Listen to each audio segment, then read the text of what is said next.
Irmãs, boa noite. Hoje a gente vai dar continuidade ao livro de Ruth. Nós iremos iniciar, né, o capítulo 4, que é o último capítulo do livro, e a gente vai ler até o versículo 12.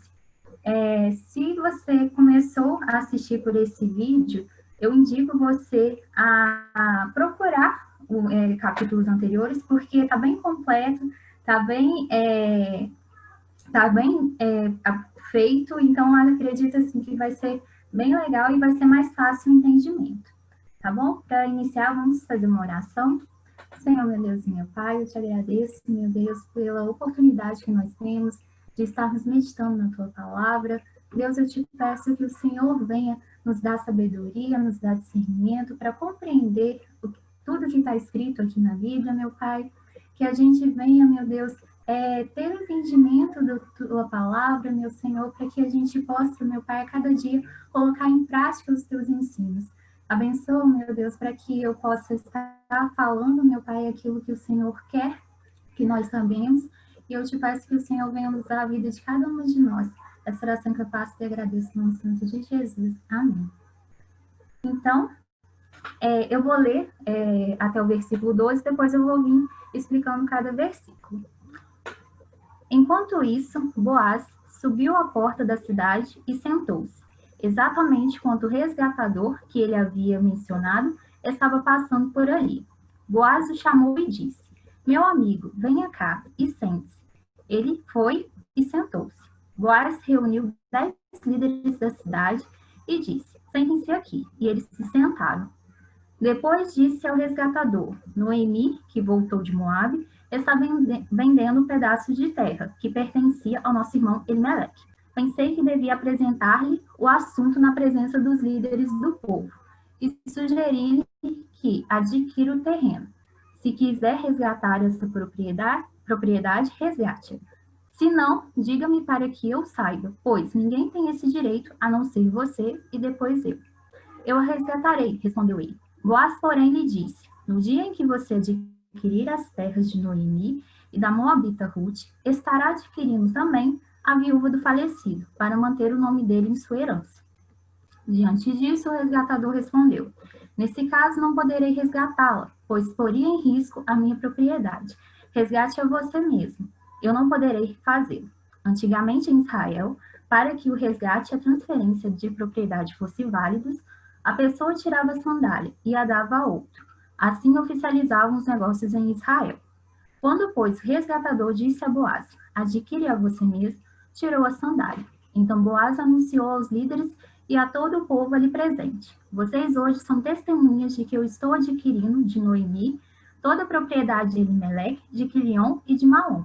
Também estou adquirindo o direito de ter como mulher a Moabita Ruth, viúva de Malom, para manter o nome do falecido sobre a sua herança e para que o seu nome não desapareça no meio da sua família ou dos registros da cidade. Vocês hoje são testemunhas disso. Os líderes e todos os que estavam na porta confirmaram: somos testemunhas.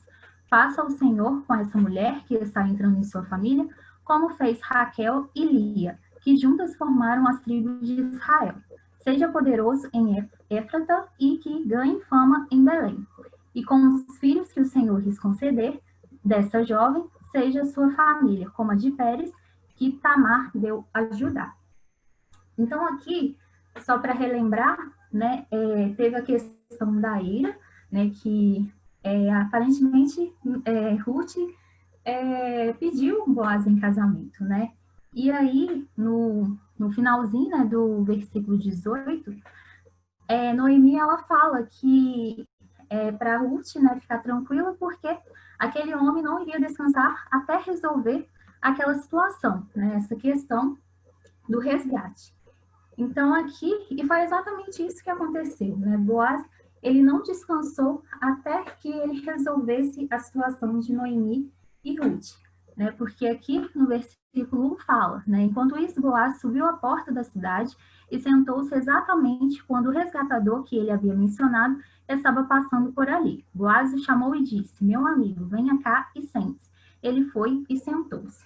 Ou seja, antigamente,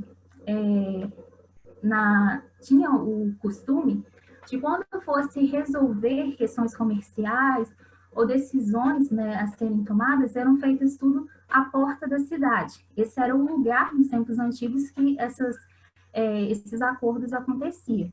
Então, era, portanto, o lugar que o parente seria mais provável de ser encontrado. Então, assim, a gente vê que Boaz, ele teve pressa em resolver essa situação, porque ele logo quis ir para um lugar que ele encontrasse rápido o parente para que ele fosse resolver a questão de Ruth e de Noemi. E aí, a gente vê na situação que Boaz, ele não ficou indeciso, né, diante de toda a situação. Né, os sinais do que ele deveria fazer, né, que era resgatar Ruth, estava claro, né, porque ele admirava Ruth desde o início, mas ele quis agir de acordo com o que era a lei, que era a justiça, que era justo. Então, assim, ele quis procurar esse parente para que, em uma conversa curta, assim, né, porque vai ser feito na porta da cidade, mas, assim, que numa conversa eles poderiam resolver aquele assunto, né, organizar toda a situação da maneira mais rápida possível. E eles falam que provavelmente Boaz, ele encontrou esse parente pela manhã, porque era quando as pessoas saíam para resolver, né, as situações, ou então ao meio-dia, quando elas voltavam do campo. Mas, assim, pela gente ver quanto Boaz quis apressar a situação, resolver, provavelmente foi pela manhã. Isso aqui que a gente tem como uma aplicação nessa situação. Nós temos que saber exatamente o momento certo, assim, de agir. Né? Boaz, ele não ficou esperando, meu Deus, será que eu tenho que fazer isso? Será que que Deus quer que eu resgate a Ruth? Enfim, ele não ficou duvidando, né? Ele não deixou o medo, a indecisão dominar ele. Ele simplesmente sabia o que ele tinha que fazer e ele agiu. E às vezes a gente tem que fazer isso também, porque muitas das vezes Deus, ele coloca situações diante de nós que depende de nós mesmos agir, né, e fazer. Não adianta a gente só pedir a Deus e não tomar atitude. Então, esse é um exemplo que Boaz deixa para todos nós. Né? Diante da situação, você tem que agir, você não pode esperar outra pessoa fazer. Ele logo foi atrás do parente para resolver a situação. Ele não quis perguntar a outra pessoa, será que eu devo fazer isso? Acho que, assim, a única pessoa que nós temos que perguntar mesmo, confirmar antes de agir é a Deus. Mas a gente tem que tomar atitudes em determinadas situações. E aí, né, no versículo 2 fala, Boaz reuniu 10 líderes da cidade e disse, sentem-se aqui. E eles se sentaram. Outra questão que a gente vê aqui com Boaz, que ele foi prudente, né? Ele quis conversar com o parente, mas ele também chamou testemunhas, né, daquela situação. Então, ele reuniu 10 líderes, né, na cidade para formalizar as decisões que seriam tomadas, né? Algumas pessoas falam que em circunstâncias normais, 2 ou 3 testemunhas já seriam suficientes para testar um acordo. Mas no caso da importância, né, da questão, como matrimônio e também transferência de propriedade, era o costume lá, prática judaica, reunir umas 10 pessoas. Então, assim, ele fez tudo de acordo com o que a tradição mandava. Né? E ele, assim, foi prudente, porque com isso ele pode agir com segurança. Não tem como aquele outro parente depois querer voltar atrás e falar, eu não falei isso, não foi isso que a gente acordou. Não, ele tinha testemunha lá que poderia confirmar tudo que foi decidido naquele momento. Então, mais uma questão que a gente tem que aprender, ser prudente. A gente tem que tomar decisões, mas com prudência. A gente não pode fazer tudo de qualquer jeito. No versículo 3 fala, depois disse ao resgatador, Noemi, que voltou de Moabe, está vendendo um pedaço de terra que pertencia ao nosso irmão Elimeleque. Aqui, ele fala, né, que Noemi está pensando, né, com a ideia de vender, está querendo vender a terra que pertencia ao seu marido. E, nas circunstâncias que ela se encontrava, ela tinha essa liberdade para fazer isso, né, de se separar da terra, porque em Levítico, no capítulo 25 e no versículo 23, fala que a terra não será vendida perpetuamente, pois a terra me pertence e a vós sois para mim estrangeiros e hóspedes. Ou seja, a terra não é do povo, né, de Israel, a terra de Deus. Então, assim, se a gente for olhar pela lei, ela não poderia estar vendendo a terra, porque a terra pertence a Deus e ela seria só um estrangeiro, um hóspede. E um hóspede não tem como vender uma coisa que não é sua, uma propriedade que não pertence. Mas, nesse mesmo capítulo, no versículo 25, fala: quando teu irmão empobrecer e vender algo de sua possessão, virá o resgatador, seu próximo, e resgatará o que o seu irmão houver vendido. Ou seja, como ela, né, não tinha marido, né, então provavelmente ela está empobrecida, né? A gente viu que Ruth, ela teve que ir trabalhar, então nós estamos numa situação difícil. Então, diante dessa circunstância, ela poderia sim vender a terra e caberia os resgatadores, né, que seria esse parente e a Boaz, ir lá e comprar, né? Esse seria a prática correta.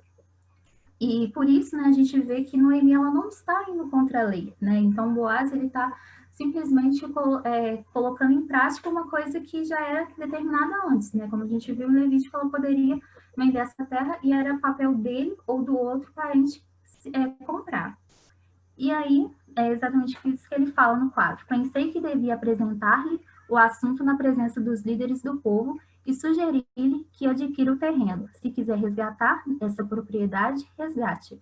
Se não, diga-me para que eu saiba, pois ninguém tem esse direito a não ser você e depois eu. Mais uma vez, reafirmando que era uma questão, né, da prática mesmo judaica e que eles que deveriam comprar essa propriedade. Mas aqui a gente vê que Boaz ele foi bem estrategista, porque a gente, se for parar para pensar, tanto Noemi quanto Ruth tinham interesse na terra durante a sua vida, né? Seja para vender ou seja para permanecer nela, as duas teriam esse interesse. Mas ele cita apenas Noemi, né? Por quê? Por isso, não apenas pelo fato dela, assim, ser a mais velha, possivelmente seria ela que conduziria todas as negociações, mas também porque a introdução do nome de Ruth poderia despertar uma suspeita da necessidade de casamento. Né? Antes que o parente respondesse, né, se ele queria ou não a terra, ele já poderia estar pensando no casamento. Então, assim, Boaz, ele simplesmente coloca a questão da terra para que o outro parente ele não fique preocupado com o casamento. Porque, assim, ele, como a iminência do casamento, ele poderia de cara já desistir, falar, não quero essa propriedade. Mas Boaz não, ele não burla a lei para conseguir o que ele quer, né? Ele não suborna o outro parente, porque ele poderia simplesmente falar assim, olha, você vai entrar numa furada, porque você vai ter que casar e tudo mais. Mas não, ele não fala isso, ele só fala do que é interessante para aquele parente, que seria conquistar a terra, né? Porque o interesse de Boaz, na verdade, era se casar com Ruth. Mas ele não deixa esse desejo estar em primeiro lugar diante desse acordo. Então, por isso ele não deixou a sua vontade, né, em primeiro, mas ele pensou sim nelas, né? Tanto na Noemi quanto na Ruth e na questão da propriedade, né? E aí, como a gente viu, ele não falou no início, mas agora, né, ele vai falar, porque o parente, aparentemente, né, ele falou assim, ó, então já que vai ter essa propriedade para mim, então eu vou resgatar, tá tudo tranquilo. Mas aí Boaz fala, né, Boaz, porém, lhe disse, no dia em que você adquirir as terras de Noemi e da Moabita Ruth, estará adquirindo também a viúva do falecido, para manter o nome dele em sua herança. Diante disso, o resgatador respondeu, nesse caso não poderei resgatá-la, pois poria em risco a minha propriedade. Resgate a você mesmo. Eu não poderei fazê-lo. Então, aqui, quando Boaz fala da questão do casamento, o parente agora volta atrás. Ele fala que ele não quer mais. Né? Porque o que acontecia? Na época, era costume que um parente próximo, né, no caso seria o irmão, se casaria com a viúva, né, do falecido. Isso está em Deuteronômio, no capítulo 25, no versículo 5, vai falar isso, né? Fala, se dois irmãos morarem juntos e um deles morrer sem deixar filhos, a sua viúva não se casará com alguém de fora da família. o irmão do marido se casará com ela e cumprirá com ela o dever de cunhado. Como no caso, né, o irmão de Malom já estava morto, então o outro parente, né, o mais próximo, deveria casar. Então, assim, para esse parente conseguir a terra, ele também teria que envolver com Ruth, né, se casar com Ruth, que era viúva do antigo dono. Então, por isso que eu falei que Boaz ele foi meio estrategista, né? Ele não burlou a lei, claro, ele foi tudo direitinho, mas ele soube como conduzir a questão, né? Ele agiu com sabedoria porque, ao primeiro instante, não citar Ruth, ele já viu qual que era a intenção do outro parente. A intenção foi simplesmente clara, pois ele se interessava em ter a terra, né? Apenas para si. Porque o que ele poderia pensar? Tá tranquilo, vou ter a terra, vou comprar ela. Noemi já tá velha, ela não vai ter filho, então a terra vai ser só minha, vai ficar no meu nome. Mas aí, agora, com a questão do casamento com a Ruth, a terra pertenceria ao filho que ele tivesse com Ruth. E esse filho resgataria a terra para a família de Noemi, e não para ele mesmo. Então, assim, agora, para esse parente, essa questão, esse acordo não tem mais lucro, né? Não é mais benéfico para ele conseguir a terra, porque ele queria fazer o seu nome, né? Então, assim, ele não via mais lucro em obter a terra, porque ela não carregaria o seu nome, mas carregaria o nome da família de Noemi, de Elimeleque, Malom Quilion. Então, diante disso, ele fala, não quero isso. Ele olhou e falou assim, o que eu vou ganhar com isso? O que eu vou lucrar? Ele viu que não seria nada, então ele simplesmente rejeitou. Então, a gente vê isso, e uma coisa que é muito interessante, que na intenção de ter a permanência do seu nome, que foi essa a intenção desse parente, ele é o primeiro resgatador apenas citado na Bíblia. Aqui, provavelmente, o autor, né, quem escreveu, sabe quem é esse parente, sabe o nome dele, porque ele sabia do nome de toda a família, sabia até da órfã, né, que foi a viúva, né, de Quilion. Então, assim, provavelmente ele sabia quem era esse parente, né, então isso mostra que, na verdade, na intenção de querer ter o seu nome, esse parente é só citado, a gente nem sabe o nome dele. Mas Boaz, que não se importou com seu legado em momento nenhum, ele pode ser lembrado até os dias de hoje, né, pelas escrituras. Então, assim, ele teve, sim, um custo, né, de comprar a terra de Elimeleque, ele assumiu a responsabilidade de cuidar, né, de Noemi e Ruth, mas ele não se importou. Ele não pensou em si, mas ele pensou nos outros, né? Então, isso é muito interessante porque os nossos interesses não podem ser colocados à frente, né? Não pode ser colocado em primeiro lugar. Boaz, ele agiu pensando nos outros e com isso ele acabou, né, fazendo um nome para si, porque até o dia de hoje, né, a gente lembra da história dele, né? Já o outro parente pensando em fazer seu nome, né, e tudo mais, acabou desaparecendo, né, na Bíblia. Então, assim, é importante nós fazermos as coisas sem pensar na recompensa. Né? Um exemplo muito claro disso é Jesus, né? Jesus, ele poderia, se ele pensasse, né, o que ele ia ganhar, né, lá na cruz, sofrendo tudo, se ele fosse igual ao nosso, falasse, qual vai ser minha recompensa? Ele iria desistir, mas ele não fez isso, ele sofreu pensando em nós, ele nos amou. Então, por isso, ele veio aqui na Terra, ele sofreu, e ele se tornou o nosso resgatador, né, diante de todo o sofrimento, por nos amar, por nós mesmos, e não para ele mesmo. Então, assim, são esses exemplos que a gente tem que ter na nossa vida e a gente tem que colocar em prática. Então, aqui a gente vê que Boaz, ele toma a responsabilidade, né, tanto da propriedade quanto do cuidado, né, de Ruth e de Noemi. É interessante que, embora a viúva de Quilion ainda estivesse viva, ela não é citada, ela não é mencionada aqui. E provavelmente isso não ocorre devido à sua permanência em Moab. Então, de certa forma, ela sim pode ser considerada, né, que ela renunciou, né, a todos os direitos da herança, uma vez que ela permaneceu com a sua família, ou então ela pode ter casado de novo, enfim. Aqui a gente vê que a responsabilidade mesmo de Boaz é no cuidado de Ruth e de Noemi, que voltaram, né, para Belém. Então, isso é claro, a Bíblia deixa claro, né? Porque ele fala que ele menciona Quilion, mas ele não menciona a sua viúva, porque provavelmente ela ficou na sua terra, né, com a sua família, então, assim, ele não tem essa responsabilidade de cuidar dela. Então, todo esse acordo, né, tudo isso foi feito com testemunhas, né, então agora havia testemunhas que poderiam provar que o parente, ele desistiu, né, ele não quis resgatar elas, e que o Boaz agora adquiriu todo esse direito, né. Então, tudo foi feito conforme a lei, tudo foi feito de acordo com o que a tradição judaica determinava.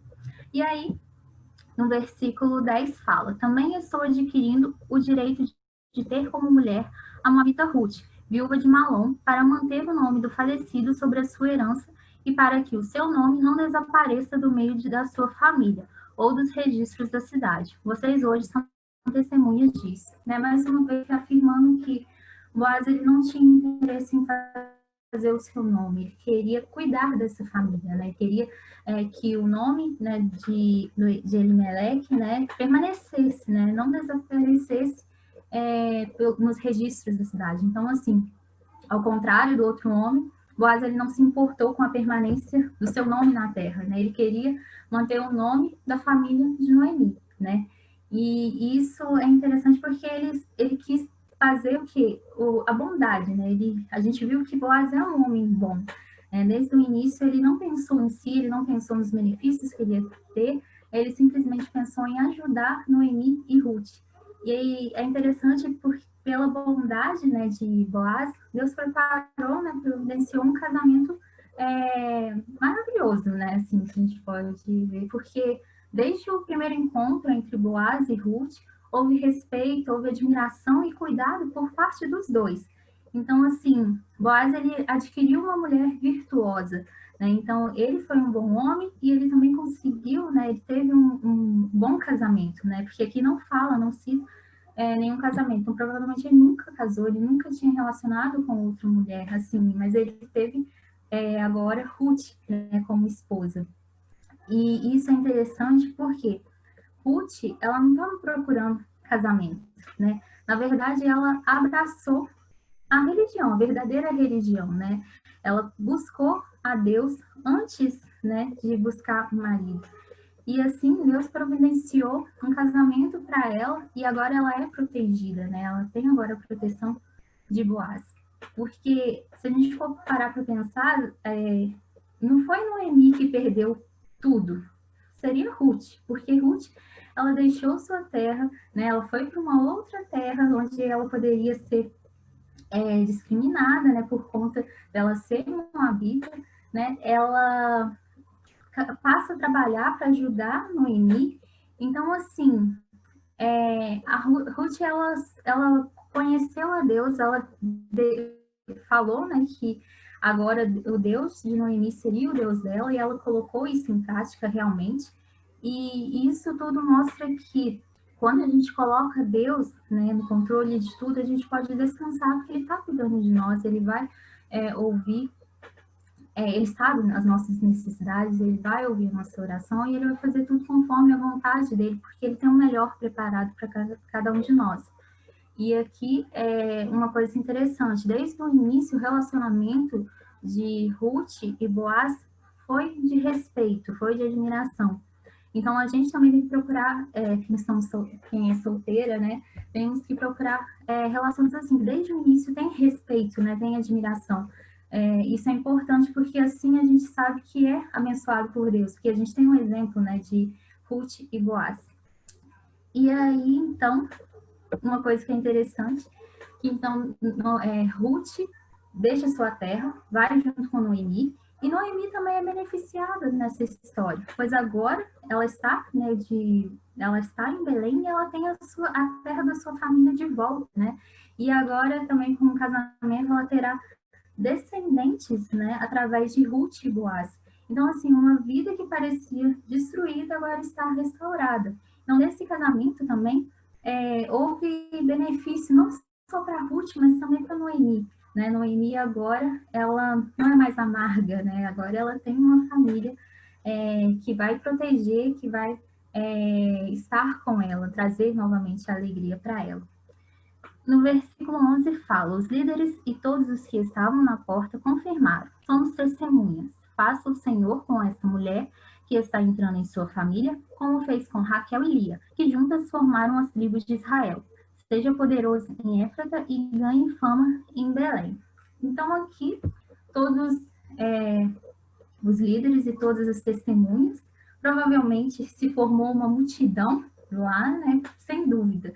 Pode ter sido por curiosidade, né? Ou por interesse mesmo da questão.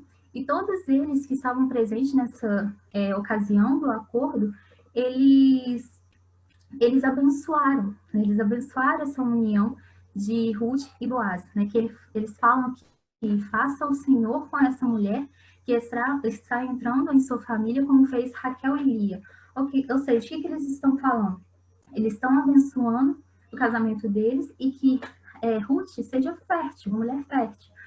Porque se a gente for lembrar, Ruth, ela provavelmente foi casada por muito tempo com Maom, né? Porque a gente sabe que a família, né, de Noemi permaneceu por 10 anos lá, então provavelmente eles ficaram casados por muito tempo, mas eles não tiveram filhos, né? Claro que poderia ser considerado que Maom, né, não poderia ter filhos, mas naquela época sempre era a mulher, né? A mulher que seria estéril e tudo mais. Pode ser que Ruth fosse estéril e por isso eles citam Raquel, porque Raquel também era mulher estéril, mas ela gerou José e Benjamim. Então, assim, esse é um exemplo que eles dão para que, assim como Raquel, Ruth também, se ela for estéril, que ela gere um filho.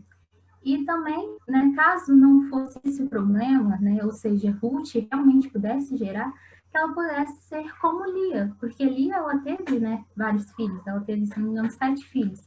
Então, assim, eles estão desejando que a família permaneça mesmo, que a família deles tenha continuidade. Então, por isso eles estão abençoando eles de forma que Ruth seja fértil e com isso dê continuidade à descendência, né, de Boaz, né, e também, né, de Elimelec, Maom e tudo mais.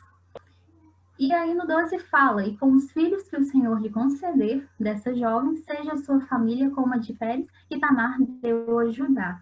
Então, reafirmando isso, que eles realmente estavam desejando que eles tivessem filhos, eles estão falando que a família deles, com os filhos deles, eles sejam abençoados, né? Assim como foi Pérez, que é filho, né, de Tamar e Judá. Isso é interessante porque Tamar e Judá, de certa forma, vão fazer parte, né, da genealogia deles, né, de Boaz. E outra questão, a história, né, de Tamar e Judá não é uma história muito bonita, é uma história complicada. Se a gente for ler, né, eu convido vocês para ler, que está curiosos, né, ler Gênesis 38, porque não é uma história bonita, não é um conto de fadas, né, todo colorido, não. É uma história de sofrimento. Mas nessa história houve bênção, né? E dessa história surge, né, a genealogia de Davi e mais para frente de Jesus. Ou seja, eles são descendentes da tribo de Judá, né? Ou seja, pela genealogia, né, se a gente for analisar, o plano de Deus não era só trazer o resgatador para Ruth e Noemi, mas sim para trazer a salvação do mundo mesmo por conta de Jesus, porque Jesus ele vai vir dessa genealogia. Então, assim, da mesma forma que Deus usou Boaz para resgatar Ruth, Deus usou Jesus para nos resgatar desse mundo perdido. Então, assim, o plano de Deus, ele é completo. Isso é interessante porque, como a gente viu, as histórias não precisam ser perfeitas para ocorrer o agir de Deus, né? Ele olha a intenção do coração.